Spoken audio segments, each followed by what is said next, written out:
Well, we'll keep an eye on this, and in the coming days, how the evacuation process will be like. But let's go now to the town hall meetings, the E-Levy town hall meetings government has been organizing over the period. And today, the fifth edition of the town hall meeting, the E-Levy town hall meeting, was organized and held in the Volta region, specifically Ho. And Eric Mayona Egbeta is my colleague, and he was monitoring all what happened at that particular forum. This is a town hall meeting. He joins me in studio. Eric, good evening to you as always. Thank you.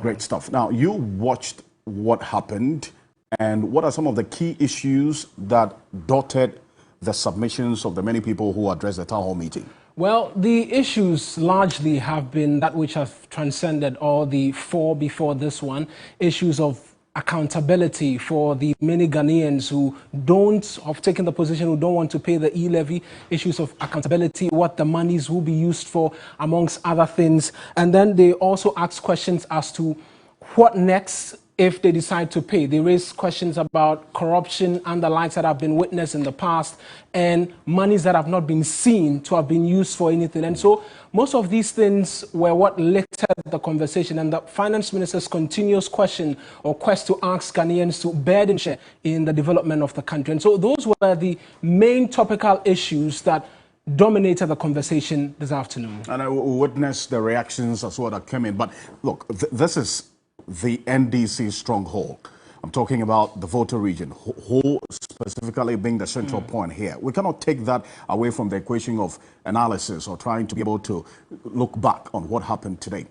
How was the reception, the questions especially that came in during this town hall meeting as compared to the four previous ones organized? Well, it was a bit antagonistic, if I would put it lightly. The questions were a bit different.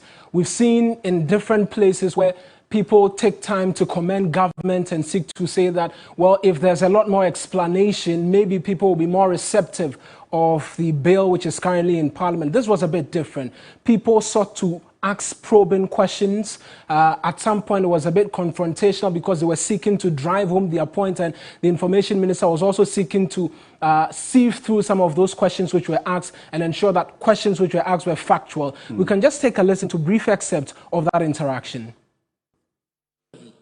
Which is like E-Levy more or less has become the panacea to solving... No, he hasn't said that. I'm not saying he says so. He hasn't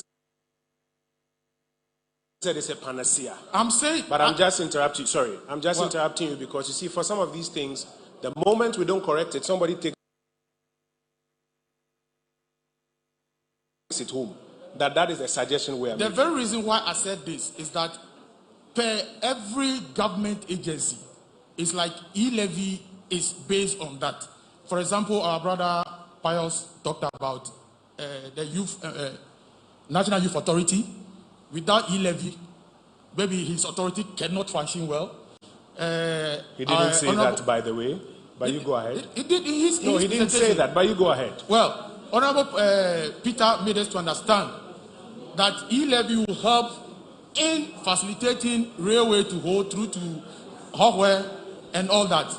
E-Levy to tackle the road fund. So with the E-Levy that is coming to solve almost all the other problems. No, the E-Levy is not coming to solve almost all the problems. I need to be clear on that. Okay, so we the have to be clear on that. Nobody has said that. So let's not put that in people's minds. It becomes difficult for people to consume it. Well, I'll tell you what, the first person who asked the question, Dr. Nyako, I mean, if you watch this whole town hall meeting, Dr. Nyako will not escape your mind. But clearly, you saw the intervention and interjections Kojo Ponkoma at the point had to do and all of that.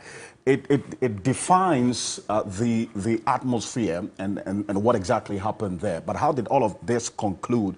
And by what you watched, did the people walk away with an understanding beyond what they came there with?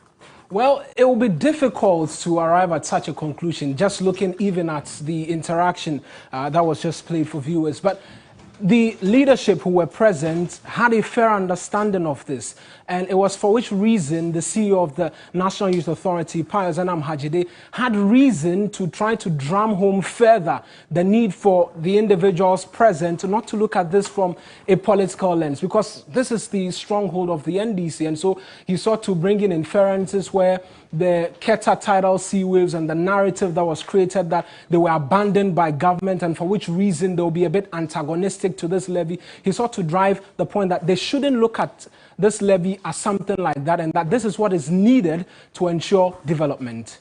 See all of this, and let's take a listen to Pius Enam Hajide, as was referenced. Cannot be the option. We cannot, as a region, especially for us in the Volta region, who do not have gold, who do not have timber, who do not have all the other things that some other regions have. We in the Volta cannot say that let us sacrifice free SHS for E-Levy. We cannot.